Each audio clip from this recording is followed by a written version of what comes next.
Morning, YouTube. Make sure to yeah, that's good. Okay. This morning I'm going to be cutting a lot of thin strips for on the back of the Adirondack chairs that I'm making here. There's 43 pieces on this, and out of that 43, 30 of them are steam bent. So there's a lot of stuff that I have to do to make one of these chairs. One of the tricky parts about it is cutting all the thin slats, like the back and the seats are all only a 1/4 inch thick, or just over a 1/4 inch thick. So I need to cut a bunch of really thin pieces on my table saw, and I'd like to show you guys how I do that. Pretty easy.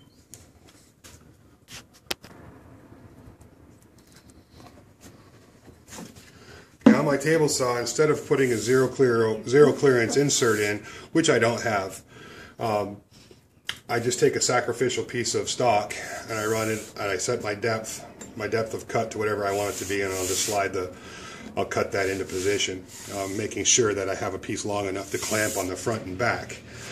And then set my height to whatever thickness I want to cut, and I'm cutting 1.5 inch stock here. So I just bring the tooth should just be over the top of my cut, or over the top of my material, just where the bottom of that carbide bit. I don't want it to stick out much past, and I'll show you why here in a second. Now what I'll do is I'll take the stock and run it through, and I've seen a lot of different ways that guys cut thin stuff where they move the fence incrementally as they go, so they're cutting on this side of the material, but that really is just a waste of time.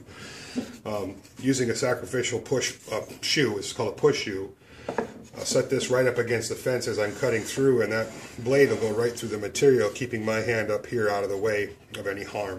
Let me show you how it works.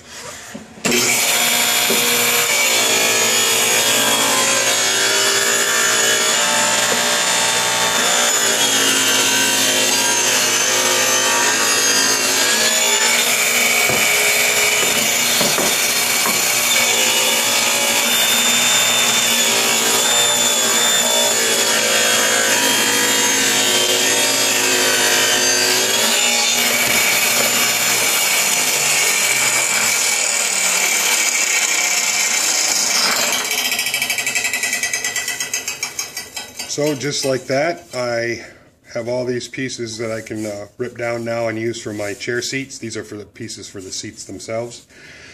A quick and easy way to get exactly the same width, very consistent, and without any danger of blade pinch or losing my piece between the blade and the insert.